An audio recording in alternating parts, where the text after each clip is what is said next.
সন্ধ্যার সময় শুভ্রার বাবা শুভ্রাকে বলল, মা আমাকে এক কাপ চা দে। শুভ্রা চা তৈরি করে বাবার কাছে নিয়ে এলো। বাবা বলল, বস আমার সামনে। শুভ্রা বসেছে বাবার কাছে। বাবা বলতে লাগলো, শুভ্রা, তুই আমার একমাত্র মেয়ে, এমন কোনো কাজ করবি না যাতে আমি কষ্ট পাই। হয়তো তুই একটা ভুল করলি, সেই ভুলে আমি কষ্ট পাবো। আমার আরও তো কোনো ছেলে মেয়ে নেই, হয়তো এ কারণেই বেশি কষ্ট পাবো। শুভ্রা বলল, কি বলছো বাবা, আমি কেন ভুল করব? বাবা সরাসরি বলতে লাগলো, তুই যে ছেলের সাথে মিশছিস ছেলেটা ভালো না, আমি ওকে চিনি। আমি ওকে একদিন দেখেছিলাম একটি মেয়ের সাথে, তারপর আরেক দিন দেখেছিলাম অন্য একটি মেয়ের সাথে, আর আজ তো তোকে আমি দেখলাম ওর সাথে। শুভ্র অবাক হয়ে তাকিয়ে আছে বাবার দিকে। বাবা বলল, বাবারা কখনো মিথ্যে কথা বলে না সন্তানদের সাথে, কারণ পৃথিবীতে এই সন্তান হচ্ছে বাবার অনেক আদরের একটা জিনিস। শুভ্রা বলল, বাবা আমি ভুল করব না, আমিও শুনেছি ছেলেটা ভালো না। ওর বন্ধু রায়হান ওকে জলিল টু বলে ডাকে, তখনই আমার খটকা লেগেছিল। ঠিক আছে, ব্যাপারটা আমি সামলে নেব। বাবা বলল, পারবি তো সামলাতে? শুভ্রা বলল, অবশ্যই পারবো।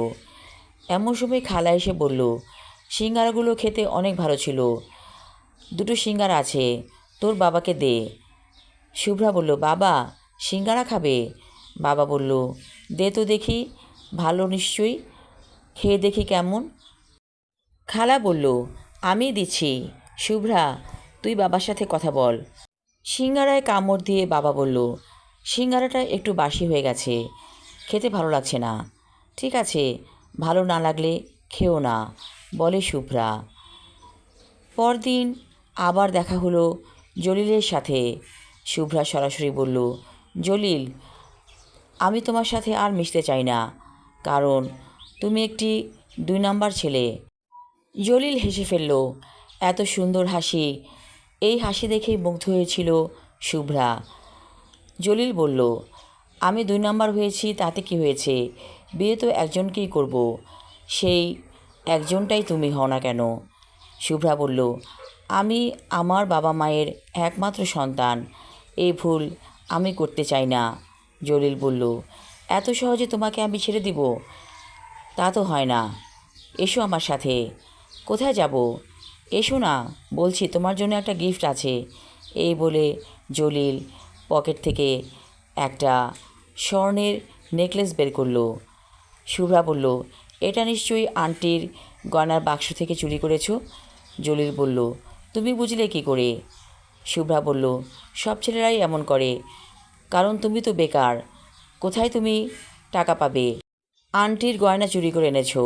ঠিক আছে, আমি তোমার গয়না নিব না। তোমার তো অনেক গার্লফ্রেন্ড আছে, যেই গার্লফ্রেন্ড তোমার এই গয়নাটা নেবে মনে করো সেই তোমার বউ হবে। জলিল হতভম্বের মতো তাকিয়ে আছে শুভ্রার দিকে। কি বলছে মেয়েটি? এত সহজে শুভ্রাকে ছেড়ে দিবে? এই শুভ্রার পেছনে অনেক টাকা খরচা গেছে। না, শুভ্রাকে ছাড়া যাবে না, ওকে একটা ব্যবস্থা করতেই হবে। শুভ্রা বলল, তুমি আমার সাথে বেইমানি করো না, আমি যা বলছি মনোযোগ দিয়ে শোনো। তুমি এমন একটা মেয়েকে পছন্দ করো যে মেয়েটা তোমার মতোই গোপনে আরও 10টা ছেলের সাথে ঘুরে বেড়ায়, যেটা তুমি জানো না। তুমি জানবে, ধীরে ধীরে মিশতে মিশতেই জানবে। আমাকে মুক্তি দাও, আমি একটি সহজ সরল মেয়ে, জীবনে কখনো ভুল করিনি, অথচ দেখো মিথ্যে মরীচিকার পিছনে ছুটছি। তুমি আমাকে মুক্তি দাও। এই বলে শুভ্রা আর কোনো কথা না বলে চলে গেল। সেদিকে তাকিয়ে আছে জলিল অবাক দৃষ্টিতে।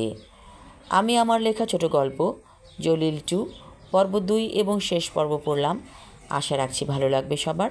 ধন্যবাদ।